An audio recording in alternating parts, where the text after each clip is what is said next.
Wilder Show podcast. Here we are. I'm Scott. That's Lauren. Hello there. How are you doing today, Lauren? I'm okay. How are you? Hey, listen. Hope you enjoyed autumn in Texas. It's the end now. It started on Tuesday or Monday, and it'll all be done by the end of the week. We'll wrap it up by the end of the week. Did you take any pictures of all the colors and their beauty? To be fair, I do have still some pretty colors out one of my windows in my house. Right. If I look at just this one little area of trees that happen to have leaves that change colors, it might not be what it is in the Northeast, or in other parts in the Midwest. But we do have if you look hard enough for it, you can find little glimpses Pockets of beauty of fall. Pockets of beauty. But really, mainly it's how quick it goes by. Yeah, for sure. That's what we talked about. Instagram, find us on Instagram, Wilder Show Pod. You'll search that, find us, like it. And by the way, if you're listening right now, just click the thumbs up or the like or the heart or subscribe. It really does make a difference. We really appreciate it. If you would do that, it'd be great. If you don't, thanks for listening. Email podcast@wildershow.com. The Wilder Show podcast drops Tuesdays and Fridays, 6 a.m. Central Time on Spotify, Apple Podcast, iHeart, Amazon, YouTube, wherever you get your podcasts. We're also on the TikTok now and again. And find us. Please like, rate, follow, subscribe, and share. All right, let's dive into the things. We left you last. The whole Epstein thing, I think it had just become the case that Donald Trump had done his 180, right? Mm-hmm. He'd a total turnaround and said, hey, House, go ahead and vote. I encourage all Republicans to vote for the release of the Epstein files, but it still had to be voted out of the House. And then, of course, in the Senate, that's when we reviewed the whole thing about how is a bill made and all that kind of stuff. And then, of course, it has to be signed into law by the president. Then after that, the DOJ has 30 days to comply. And already, as we predicted, there are charges about hiding. People are hiding. Already there are charges about some people trying to hide things. And here's what's going to happen. Here's what the end result will be. Anything negative not found about Trump will be, for the left, it will be evidence of a cover-up. We know it was there. You know it was there. Just wait. It is as sure as can be. What might have been missed in all the looking for Trump stuff is actually what was there. Did you see that, what's his name, Jeffries?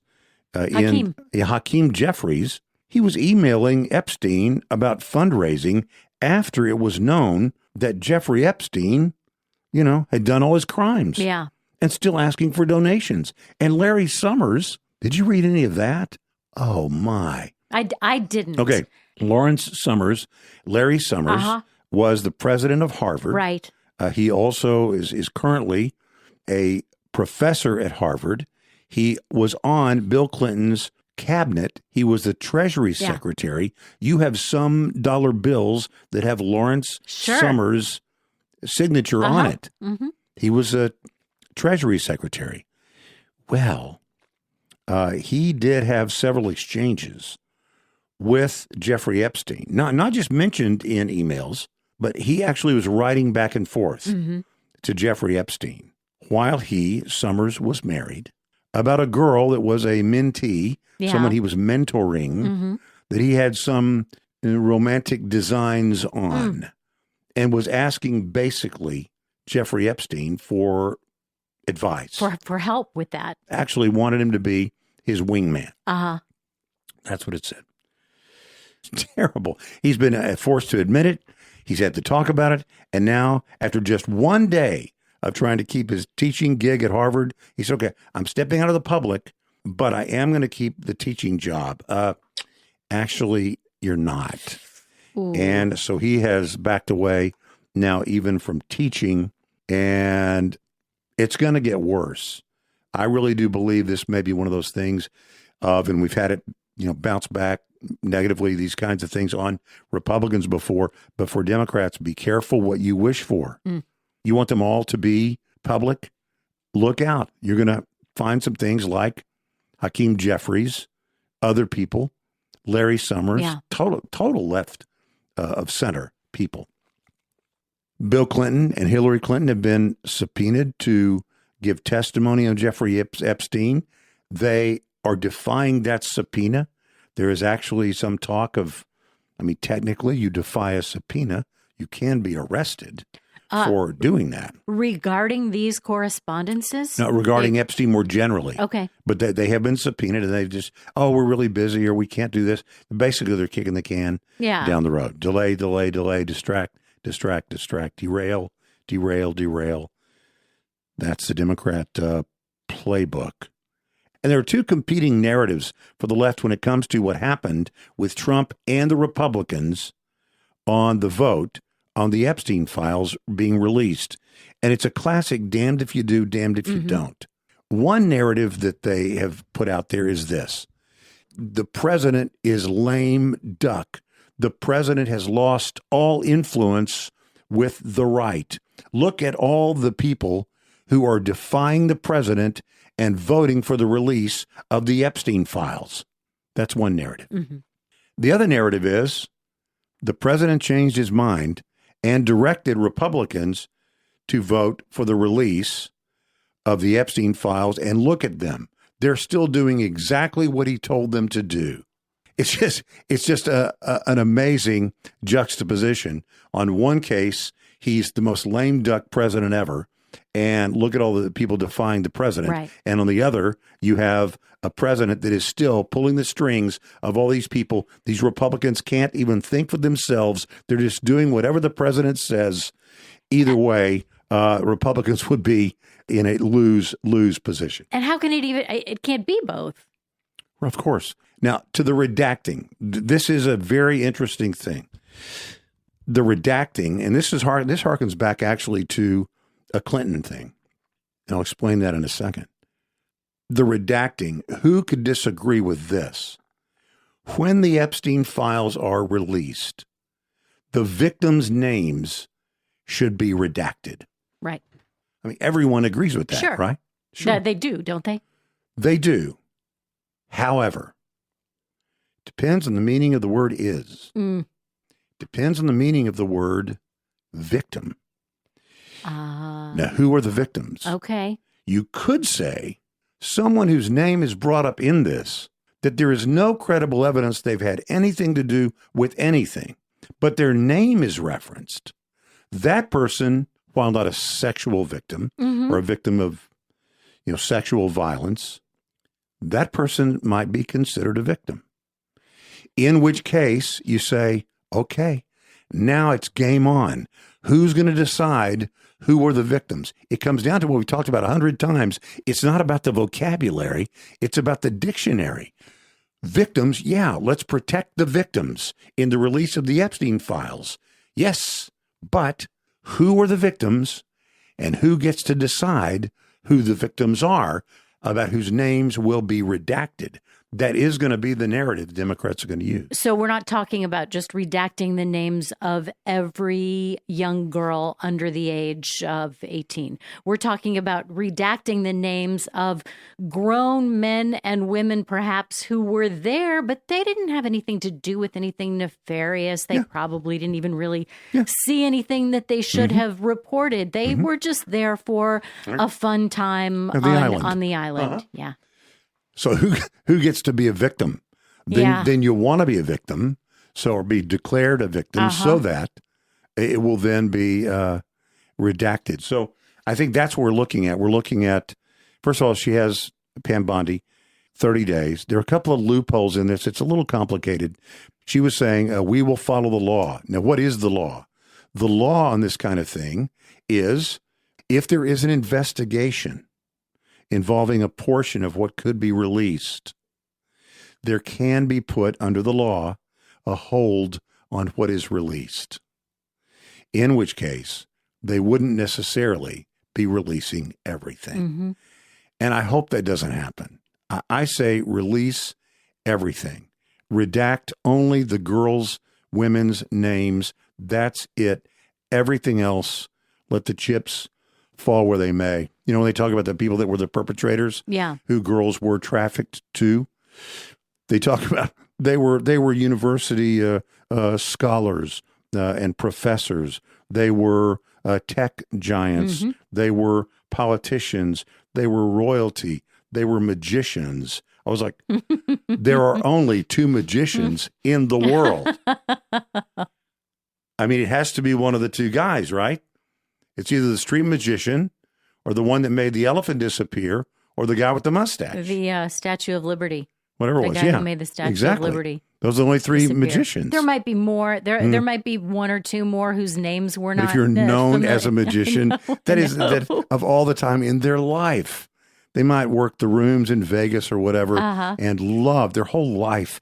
They've loved to be thought of as a magician. That guy is a magician. That guy is magic. When you think of a magician, you think of fill in the blank. Sure. Okay. So they've always loved that until now. Yeah. So that's sort of where we are in all this. And we'll kind of keep following it. But what a difference a week makes. Dick Cheney's funeral yesterday. I didn't have a chance to watch all of it. I did see that George W. Bush gave the eulogy. Mm-hmm. There were lots of former, I think every living former vice president was there. It was an invitation-only funeral, which is what I aspire to, is just to be able to secure one last thumb of the nose to a couple of people. And one of those, of course, was Donald Trump. He was not invited. Yeah. And nor was J.D. Vance invited. So, but everyone else was, basically. Well, I say that. Bill Clinton wasn't there. I was going to say, there were a few other notable people who were not there. Bill and Hillary Clinton weren't there.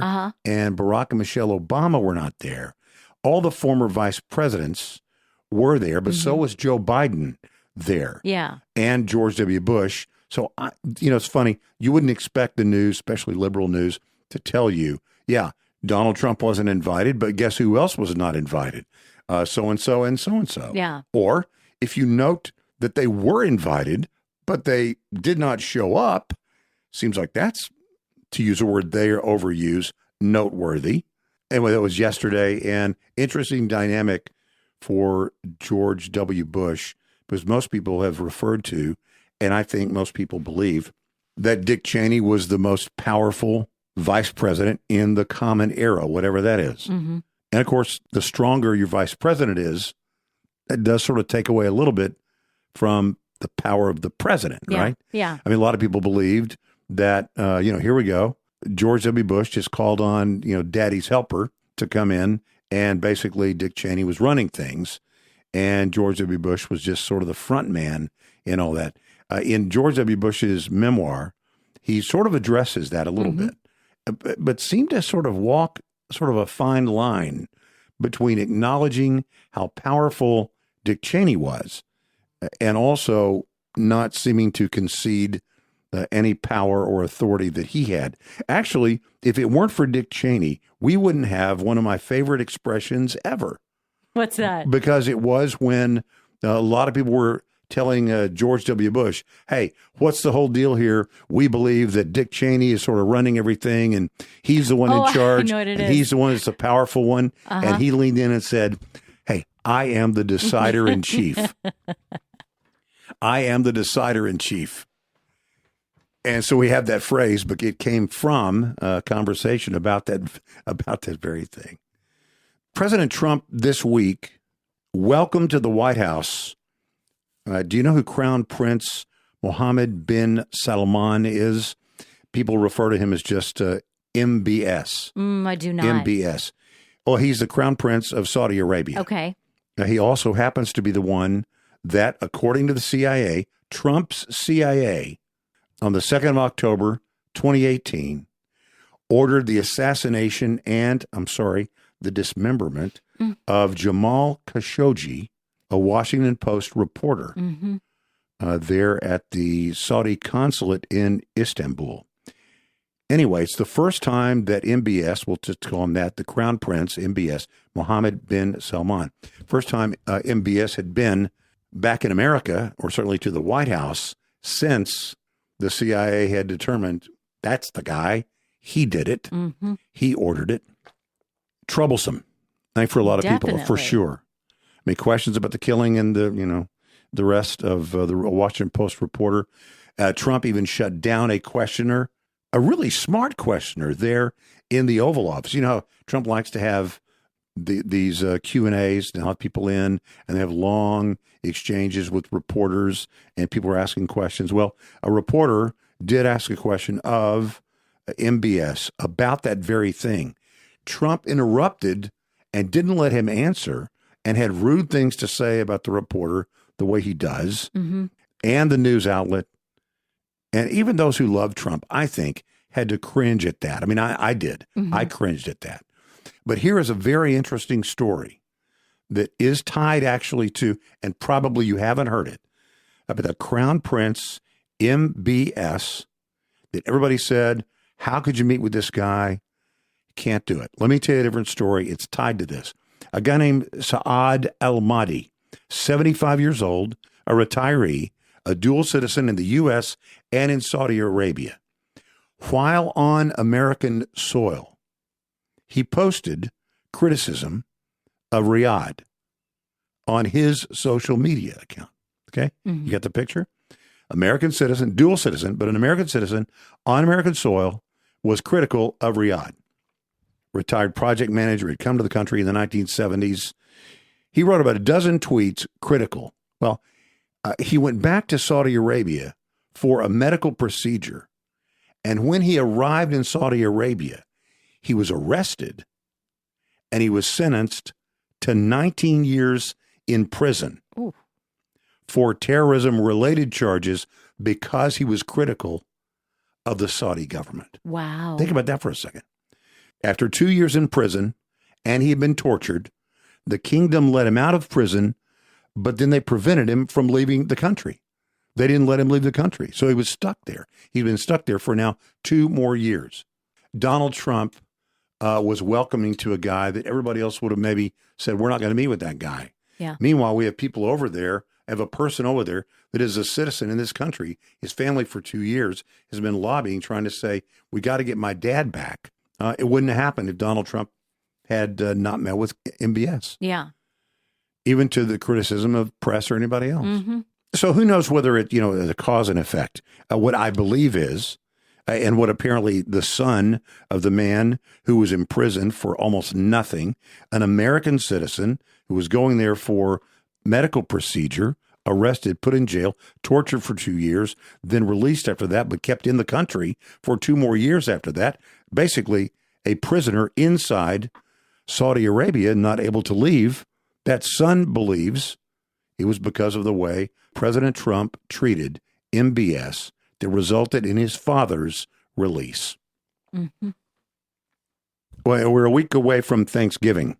My favorite. Yeah, can't even believe it. I know. My favorite holiday. What makes it your favorite holiday? Well, it's the anticipation of Christmas without the pressure of Christmas. Yeah. It's football, food, family, fun, all that stuff. Just eating with no responsibility, really. Very little responsibility. You don't have to give people gifts if you don't want to. Unlike Christmas. Whether you want to or not. Yeah, but I've always loved Thanksgiving. I love Thanksgiving. It's my favorite holiday of the entire year. Wow. I remember gatherings as a kid, extended family gathering, playing football in the front yard or playing football in the street as a kid with a bunch of cousins. We had lots and lots of cousins, and so we played football in the street during the halftime of the Cowboys and the Washington Redskins, called back then, game. Of course. And it was just a lot of fun. So I love Thanksgiving. It can be a little cringy sometimes. You're sitting with people that may share your last name or you may be blood related to, but other than that, that may be the only similarity. Some different views. A few. A few different ideas on some things. Well, I've chosen on occasion to sit at the kids' table. Where everybody gets along. They do. Yeah. We do. See, we used to think that it was a bad thing. I was at a gathering recently. It wasn't a holiday gathering. It was a gathering at someone's home. And there was it was so much fun. It was a lot of like smaller tables pulled up to the larger table so that everybody could fit around this table. Gotcha. And there was one sweet kid sitting by himself at the kids' table. I love it. And he was so sweet about it and so gracious about it. You would look over there and he'd just sort of smile and wave while he was sitting by himself. I remember I never wanted to sit at the kids' table. Every year it was like, who got graduated to the adults table and why wasn't it me yet? And when was it going to be my turn? I think there were only a few opportunities a year. I had a big family on my mom's side of the family, but that who was still at the kids' table was a big thing. Yeah, that's so funny because I remember being at the kids' table, and in our case, there's so many. It was like the garage. You'd bring in these benches and picnic tables and whatnot. Oh, yeah. You're out there kind of totally away. Drop whatever you're going to drop on the floor. Nobody's worried about messing up the carpet or fingerprints on the wall or anything like that. And the thing is, you never wanted to be at the kids' table until you graduated to the adults table. Yeah. You realize there's really that. And then you go, not that great. You know what? I don't want to be in here. Oh, it is a time for Scattershoot. Let's go.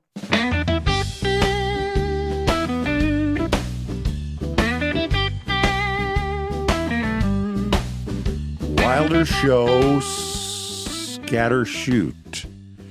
All right. I've heard you talk before about the first 1,000 days of life. Yes. That's not doesn't mean from the time the first day, from the time you're born. Yeah. It's conception all the way through age 2. That's true. That's the first 1,000 days, and how important that time is for the care and the well-being of the child. Nutrition. I saw this. I thought it was just fascinating. Yeah, tell me. Made me think of you.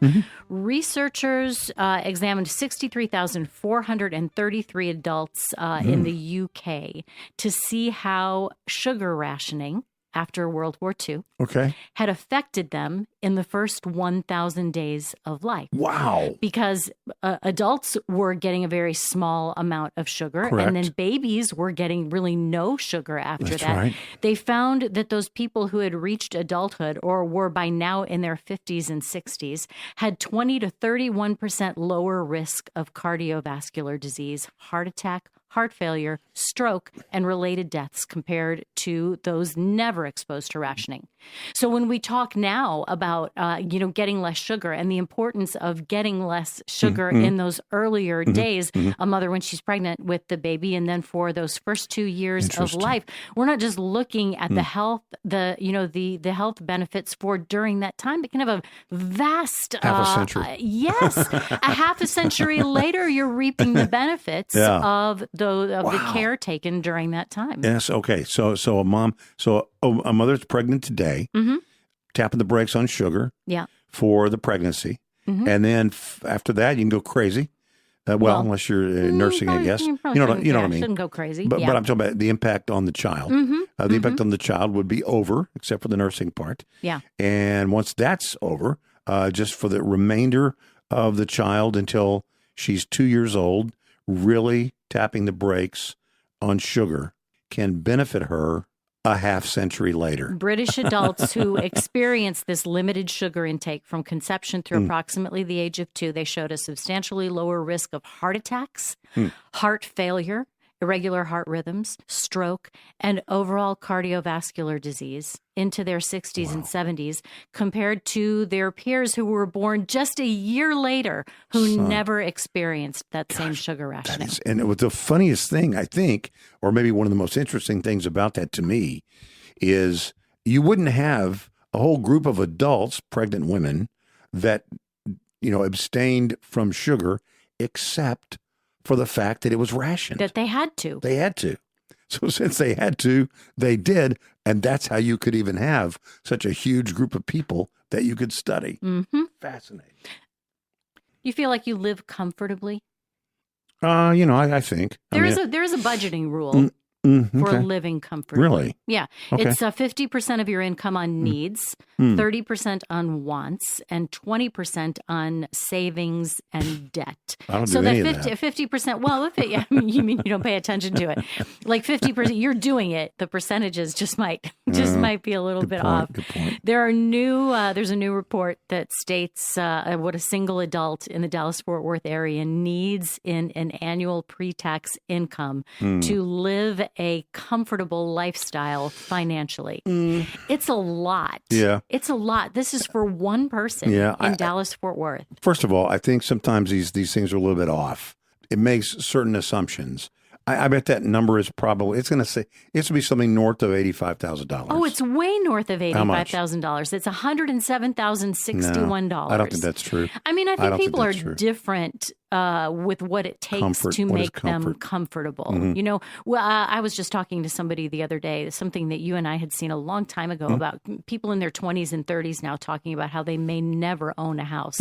Why was it that we were able to own a house in our 20s and now it's so difficult for them? And there was this list of things that we didn't even have access to. We weren't even considering as things that were necessary that now seem sort of necessary for people that age now, like boutique fitness classes, $6 for a cup of coffee. We can talk about whether or not that's necessary. It's just, we weren't even considering things like that. Well, and the thing is, we didn't spend money on the things that some people in that category spend money on now, not because we were good, as you're saying, because the things didn't exist. Right. Oh, yeah. But there was a part of it, though, honestly, that I think we were more comfortable with things, speaking of comfort, I think we were more comfortable with things that weren't maybe as good. Maybe were we more comfortable with being a little bit uncomfortable? I think so. That's why I say the comfortable thing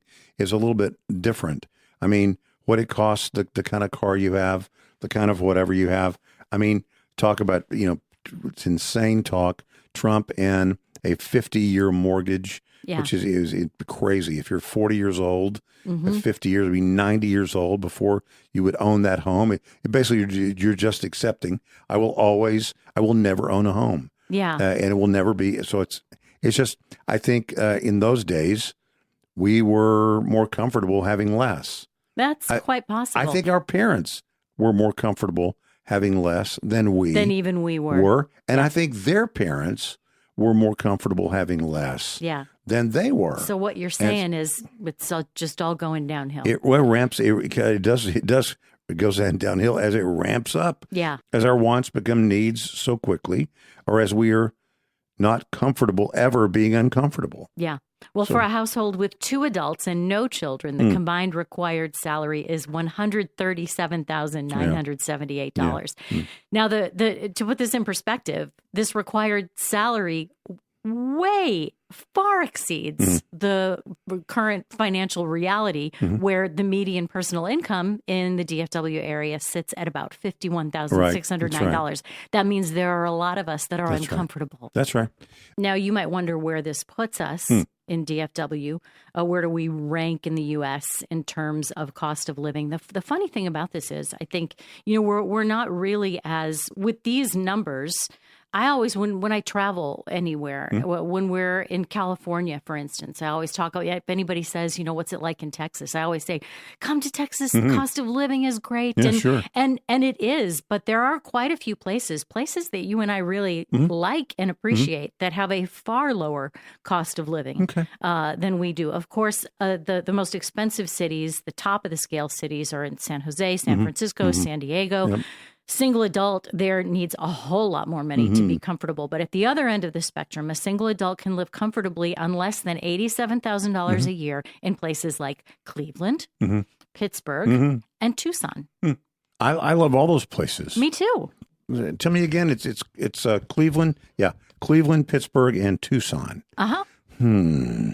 Well, for temperature, I think Tucson might be my choice, but I think I'm going to stick in that selection with Pittsburgh. I would go to Pittsburgh. Yeah. Pittsburgh is nice. Yeah. Pittsburgh is really nice. And finally, as you can imagine, costs increase sharply with kids here in Dallas-Fort Worth. Mm-hmm. A 2-adult household with 1 child requires $194,038. Hello. 2 children, you need $233,158. And with 3 kids, the necessary income is $278,252. No way. I would love to see how that breaks out in real life for a family. Is that like what kind of activities is that for a kid? Is that, I mean, it wouldn't, is it private school? Is it like, where are you shopping for clothes? Where are you buying your food? What is your vacation budget? I would love to, I mean, I understand that, 50%, 30%, 20%, but I would love to see what it actually looks like for somebody making that amount of money with 3 kids. We talked earlier this week about Starship Bagel. Oh yeah, started in Louisville. They have shops in North Dallas now too, and also in downtown Dallas. And they won New York Bagel Fest just last week. It was at Citi Field, and it was a big deal. They'd won it before. They also won Best Schmear 1 year, Most Creative 1 year. So their bagel game is strong. Yeah, it is. Okay, but now they're sharing a few of the secrets, what it took for them to win this year.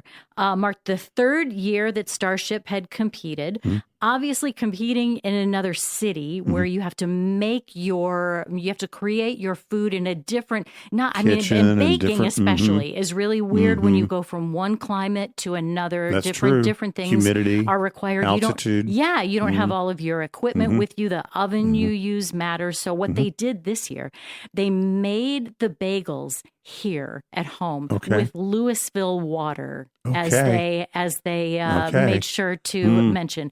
Made the bagels and then par baked them. So they baked them just a little bit and then froze them. Oh my! Then took them to New York and cooked them in an oven that they bought in New York. That's great. So they would have the exact oven that they wanted. Got it to Citi Field, then made the bagels, and those were the winning bagels. Amazing. Reminds me very much of a story I know we've talked about before. It was a guy running a pizza place here in the United States. Yeah. And he had visited. There's a debate about whether pizza was, invented in the United States or in Italy. But he was overseas, and he loved everything about the pizza. And so he came back, and he wanted to get the exact same ingredients, the very same ingredients, the very same recipe, the very same oven. To your point, everything exactly the same. How do you make the dough? Where do you get the pepperonis or whatever, the sauce? Where are the tomatoes from? What is the processing? Are there any preservatives? All those things. He had everything exactly right and could never get it to taste exactly the same. Because the water. Of the water. Wow. It was the water. The water was different. And probably was worse somewhere. All manner of metals and there's different contaminants stuff and whatnot. Yeah. Okay, but the taste. Yeah, for sure. It all had to do with the water. That's wild. So now Oren Solomon, who's the founder of Starship Bagel, says they're going to continue to experiment with this technique at their 3 locations in Louisville, downtown Dallas, and North Dallas. This was only for competition. This was not something that they were doing in the stores. He says it's a transformation that will allow us to increase quality, freshness, and availability. Hot bagels all day long. It's also going to help them reduce costs and their carbon footprint by reducing the need to deliver to their satellites multiple times a day because you've got the they're all there. Pre-done, they're par baked and they're frozen and they're ready to bake. That also reminds me of a story. I don't know if it's true, but the story, I believe it was true, about McDonald's fries. Everybody loved the fries at McDonald's. And as the story goes, and I believe it was McDonald's, of course we've talked about beef tallow, that's not the story. But instead of slicing potatoes, obviously at every location. Right. And instead of freezing potatoes, which runs a risk of moisture and freezer burn and all kinds of things, they would slice the potatoes and then they would seal them in wax. Oh, I have heard this. And then they would they're sealed from air. And then they would take the wax, put it in the oil, and the oil would melt away the wax. the wax would have nothing to do with the flavor profile of the potatoes, of the French fries. Yeah. But it kept them fresh. So same kind of thing, obviously different, but Starship Bagel may have discovered something that's going to change their business. Absolutely. All because, and it's at the time when they won in New York and beat New York at their own game. That's right. That is the Wilder Show podcast. Remember to like, rate, follow, subscribe, and share. We appreciate you doing that. Instagram, find us on Instagram, Wilder Show Pod. If you want to send us an email, just email podcast@wildershow.com. The Wilder Show podcast drops Tuesdays and Fridays, 6 a.m. Central Time on Spotify, Apple Podcasts, iHeart, Amazon, YouTube, wherever you get your podcasts. Find us also on the TikTok, Wilder Show on the TikTok. And Lauren, thank you. You bet. And we'll see you next time. Do